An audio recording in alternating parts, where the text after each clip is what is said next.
27(1)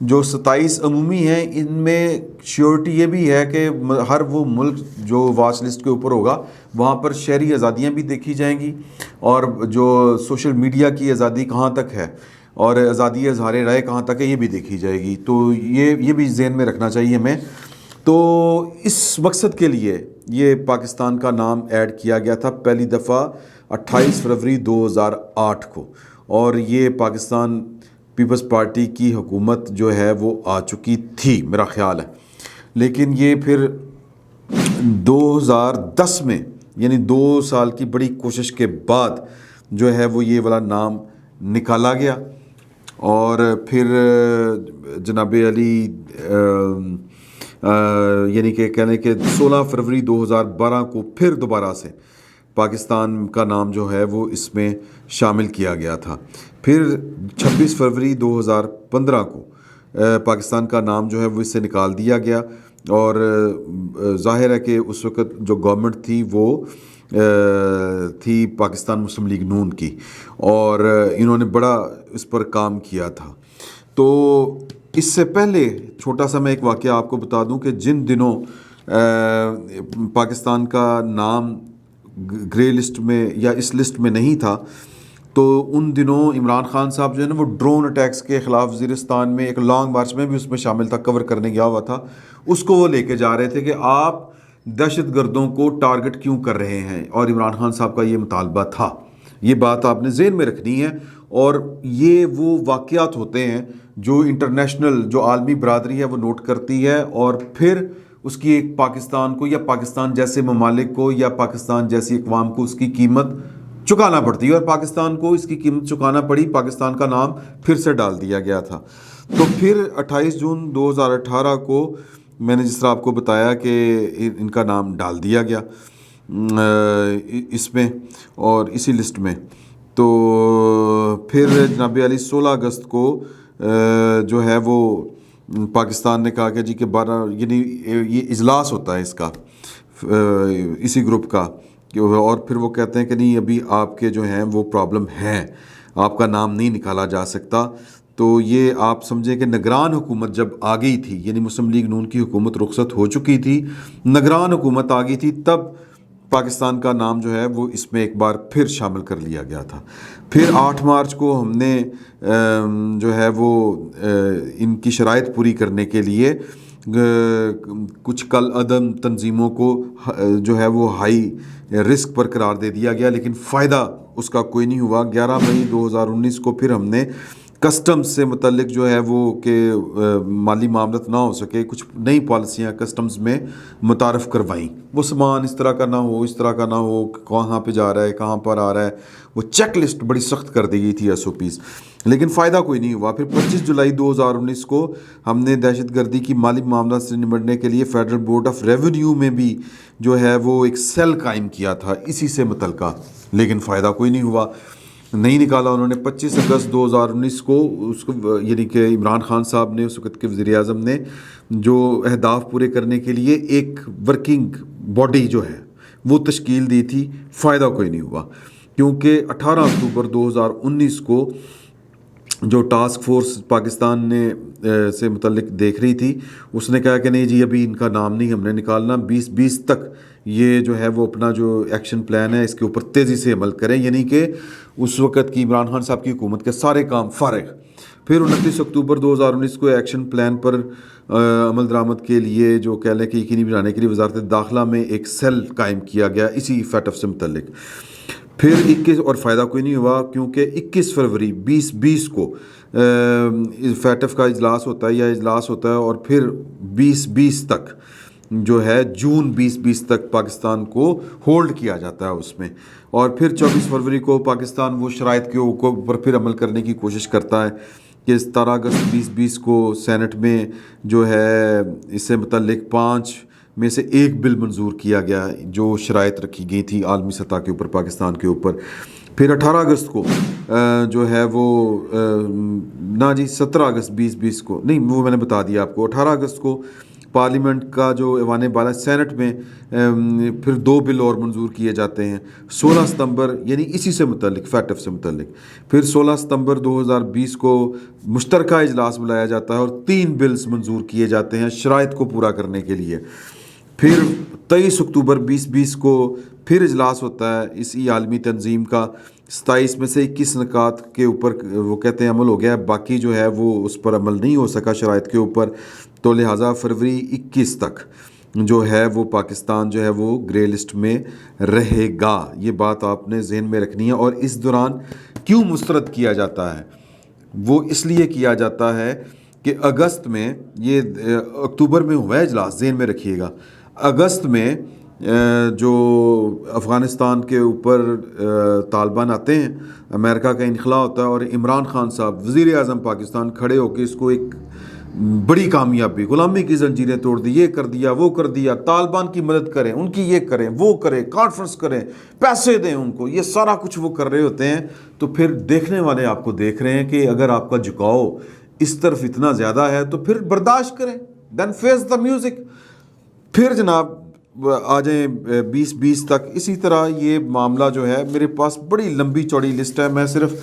time بہت زیادہ consume ہوگا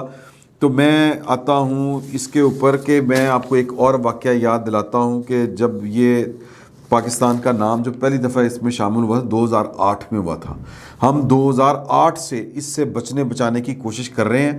لیکن ایک واقعہ اور ہوتا ہے، اور وہ واقعہ یہ ہے کہ 2014 میں اے پی سی کا واقعہ ہوتا ہے، اے پی ایس کا یعنی آرمی پبلک اسکول کا،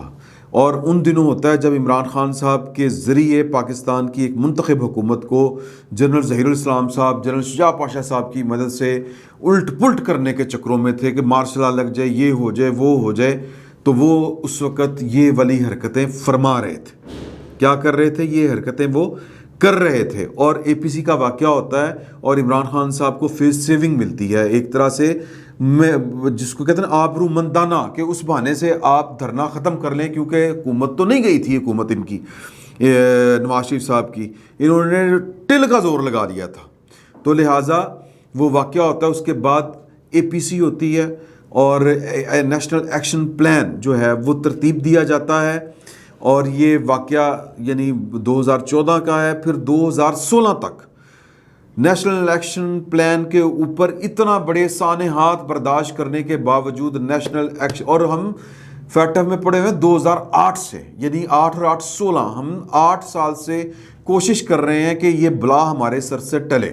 لیکن نہیں ٹل رہی۔ ہم تجربے کر رہے ہیں، ہم یہ کر رہے ہیں، ہم وہ کر رہے ہیں، تجربے عمران خان صاحب کی صورت میں۔ تو پھر 2016 کو، یعنی کہہ لیں کہ 3 اکتوبر 2016 میں ایم کیو ایم جو ہے وہ درخواست دیتی ہے کہ پاکستان میں نیشنل ایکشن پلان کے اوپر ٹھیک طرح سے عمل درآمد نہیں کیا جا رہا۔ آپ بات سمجھیں اس کی۔ تو پھر اس کے اوپر all parties conference, Nawaz Sharif وزیر اعظم ہوتے ہیں، وہ طلب کرتے ہیں، اور جس دن وہ کانفرنس طلب کی جاتی ہے اس دن ایک اور واقعہ ہوتا ہے، اور وہ واقعہ یہ ہوتا ہے کہ اس کی خبر جو ہے وہ تھوڑے دنوں کے بعد سامنے آتی ہے، جس کو ہم بعد میں ڈان لیکس کا نام دیتے ہیں۔ کس کا جی؟ ڈان لیکس کا نام دیتے ہیں، اور یہ 6 اکتوبر کو خبر شائع ہوتی ہے، اور وہ خبر یوں شائع ہوتی ہے کہ حکومت نے انتہائی محتاط اور غیر معمولی طور پر واضح طریقے سے عسکری قیادت کو یہ پیغام پہنچا دیا کہ عالمی سطح پر تیزی سے پاکستان تنہا ہو رہا ہے، جبکہ ریاستوں کی جانب سے کئی اہم معاملات پر کارروائیوں کے لیے اتفاق رائے کا بھی تقاضا کر دیا گیا ہے۔ پیر 3 اکتوبر کو آل پارٹیز کانفرنس کے موقع پر ہونے والی ایک خفیہ ملاقات میں کم سے کم 2 اقدامات پر اتفاق کیا گیا۔ پہلا یہ کہ D G I S I lieutenant general Rizwan Akhtar قومی سلامتی کے مشیر رانا ناصر جنجوہ کے ہمراہ 4 صوبوں کا دورہ کریں گے، اور صوبائی اپیکس کمیٹیوں اور آئی ایس آئی کے سیکٹرز کمانڈرز کو ایک پیغام دیں گے۔ وہ پیغام یہ ہوگا کہ فوج کے زیر انتظام کام کرنے والی خفیہ ایجنسیاں قانون نافذ کرنے والے اداروں کی جانب سے کال عدم شدت پسند گروہوں اور ان گروپس کے خلاف کارروائیوں میں مداخلت نہیں کریں گے جنہیں اب تک سویلین ایکشن کی پہنچ سے دور سمجھا جاتا تھا۔ ڈی جی ISI رضوان اختر کے دورہ لاہور سے اس عمل کا آغاز ہو چکا ہے۔ دوسرا یہ کہ وزیر اعظم نواز شریف نے ہدایات دیں کہ پٹھان کوٹ حملے کی تحقیقات کو کسی نتیجے پر پہنچانے کے لیے نئے اقدامات کیے جائیں، جبکہ ممبئی حملہ کیس سے متعلق مقدمات راولپنڈی کی انسداد دہشت گردی عدالت میں دوبارہ سے شروع کیے جائیں۔ یہ فیصلے وزیر اعلیٰ پنجاب شہباز شریف اور ڈی جی ISI کے درمیان ہونے والی زبردست بحث کے بعد کیے گئے۔ یہ جو زبردست بحث تھی نا، یہ وہاں پر پوچھا گیا پاکستان کی جو یہ کمانڈ جس کا ذکر ہو رہا ہے کہ جی کہ یہ مطلب ہم عالمی سطح پر تنہائی کا شکار کیوں ہو رہے ہیں، کیوں ہمارا نام جو ہے وہ اس طرح کی لسٹوں میں ڈال دیا جاتا ہے، ہمیں شک کی نگاہ سے کیوں دیکھا جاتا ہے۔ وہ کہ شہباز شریف صاحب نے کہا آگے سے کہ جی کہ ہم لوگوں کو پکڑتے ہیں، مطلب وہ پھر نام لیے انہوں نے، وہ جیش محمد، مولانا مسعود اظہر، حافظ سعید صاحب، اور پھر یہ لسٹ ہے۔ پھر ہم نے حافظ سعید صاحب کو، مولانا مسعود اظہر صاحب کو دہشت گردی قرار دیا، ان کے خلاف فیصلے بھی آئے، ان کو سزائیں بھی ہوئیں، ان کے گھروں کو سب جیل بھی قرار دیا گیا، سارا کچھ کیا دنیا کو دکھانے کے لیے۔ لیکن دنیا کے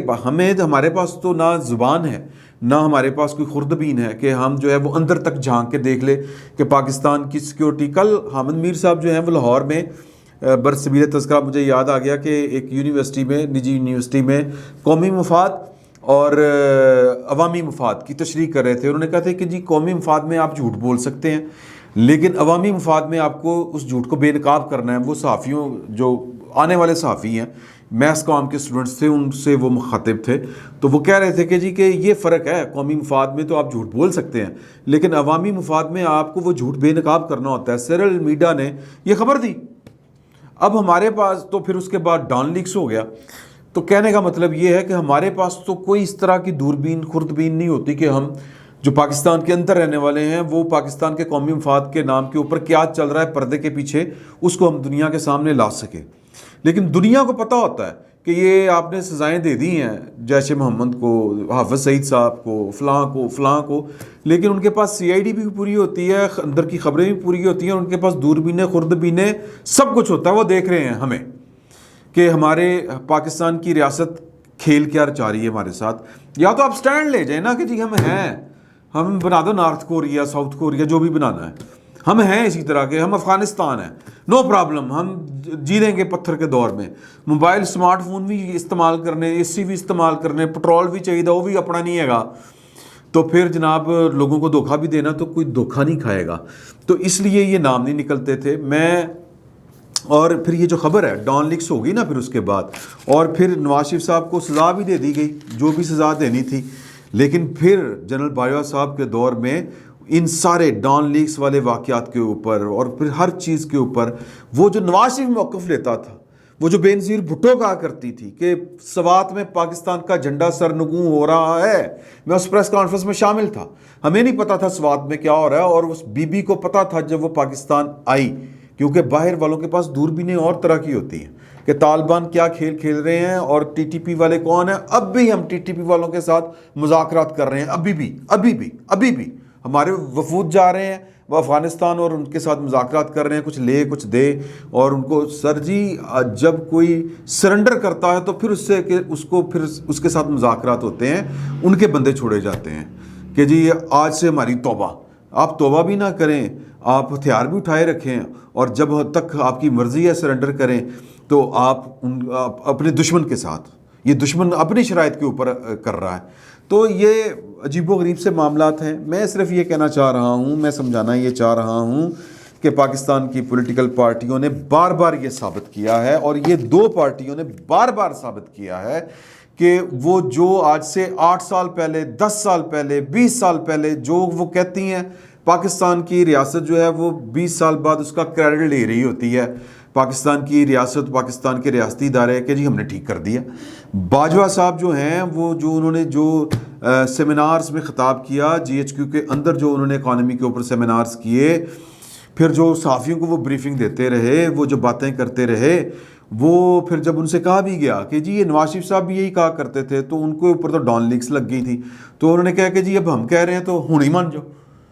کیونکہ پاکستان اس کے بغیر نہیں آگے بڑھ سکتا، چل سکتا۔ تو اگر یہ ادراک ہو چکا ہے تو پھر معاف کر دیں یار، پھر پاکستان کو چلنے دیں، پاکستان کے عوام کے ویژن کے مطابق پاکستان کو چلنے دیں۔ آپ کے پاس جو ہے وہ جو بھی قوت ہے، جو بھی طاقت ہے، اس کو پاکستان کی عوام کے خلاف تو نہ استعمال کیا جائے. اتنی سی مہربانی ہے، اتنی سی مہربانی کر دیں. یہ آپ کو جو طاقت آپ کے پاس ہے، جو آپ کے پاس اختیار ہے، جو قوت آپ کے پاس ہے، یہ پاکستان کے دستور نے آپ کو پاکستان کے جو دشمن ہیں ان کے لیے دی ہوئی ہے. آپ پاکستان کے عوام ہیں جی، اس سے زیادہ میں کیا کہوں، میں کچھ کہہ بھی نہیں سکتا. تو ثابت یہ وقت یہ ثابت کر رہا ہے کہ جس جرم میں آپ نے نواز شریف کو ڈان لیکس کا الزام لگا کے یا پھر دیگر معاملات میں کہ اس کا قد بہت بڑا ہو گیا، یہ ہو گیا، وہ ہو گیا، تو پھر جن باتوں کے اوپر آپ نے بے نظیر بھٹو کو بھی سیکیورٹی رسک قرار دیا، بھٹو کو بھی دیا، نواز شریف کو بھی قرار دیا، وہ باتیں پاکستان کی ریاست کو اور اس کے اداروں کو 20 سال بعد 30 سال بعد ماننی پڑتی.